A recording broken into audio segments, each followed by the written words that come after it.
Demand చేయాల్సిన అవసరం ఉంది. అలాంటి డిమాండ్ జరుగుతున్న పోరాటానికి మేమందరం కూడా సంఘీభావంగా ఈరోజు వచ్చాం. కాబట్టి మరెప్పుడు మీకు అవసరం ఉన్న ఈ ఉద్యమానికి ఖచ్చితంగా ప్రజానికం అందరూ కూడా అండగా ఉంటారు. కాబట్టి డాక్టర్లు అధైర్యపడద్దు అని చెప్పి తెలియజేస్తూ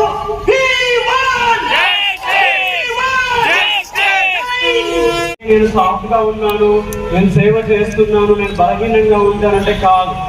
ఫస్ట్ మీకు గుండె ధైర్యం కావాలి, తర్వాత ప్రమాదాన్ని ఎదుర్కొనే అలర్ట్ మైండ్ కావాలి. ఇక్కడ రేడియల్ ఆర్టరీ ఉంటుంది, మీరు అందరూ ఏంటో ఒకసారి అనాటమీ చదవండి. తర్వాత కెరోటిడ్ ఆర్టరీ ఉంటుంది, తర్వాత సర్జికల్ బ్లేడ్ ఎట్లా వాడాలో మీరు గుర్తుపెట్టుకోండి. ప్రమాదం అయినాకనే పోస్ట్ మార్టం జరుగుతుంది, జస్టిస్ జరుగుతుంది 10 years తర్వాత. చాలాసార్లు ఉస్మానియా నీలంబర్ హాస్పిటల్లో ఎంఐఎం ఎమ్మెల్యే ఒక సిట్టింగ్ ఎమ్మెల్యే గన్ మైండ్ పెట్టుకుని 50 మంది గుండాలు తీసుకొచ్చి ఒక లేడీ డాక్టర్ని కొట్టారు. నేను స్ట్రైక్ వెళ్ళాను 18 days. తర్వాత 6 గంటల జడ్జిమెంట్ వచ్చింది. జడ్జిమెంట్ వచ్చేప్పటికల్లా ఎంఐఎం ఎమ్మెల్యే అక్షర్ ఖాన్ చనిపోయాడు.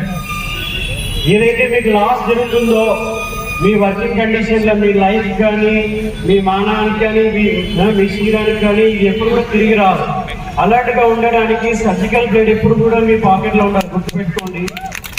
రేడియల్ ఆర్టరీని ఎట్లా ఇంజూర్ చేయాలి, కెరోటిడ్ ఆర్టరీ ఎట్లా ఇంజూర్ చేయాలి, ఆ ప్రమాదాన్ని ఒకసారి నేర్చుకోండి. ఎందుకంటే ఇట్స్ నాట్ ద క్లాస్.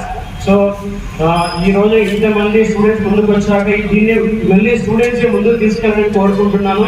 తర్వాత ఈరోజు ఏబీపీ వాళ్ళు కావచ్చు, లేకపోతే ఈరోజు కొంతమంది కాంగ్రెస్ కార్యకర్తలు, బీజేపీ కార్యకర్తలు, తర్వాత టౌన్లోనే మహిళా సంఘాలు, తర్వాత మీడియా ఇక్కడైతే అందరూ వచ్చారు. వీళ్ళందరూ కూడా మీ అందరికి ప్రత్యేకంగా ధన్యవాదాలు.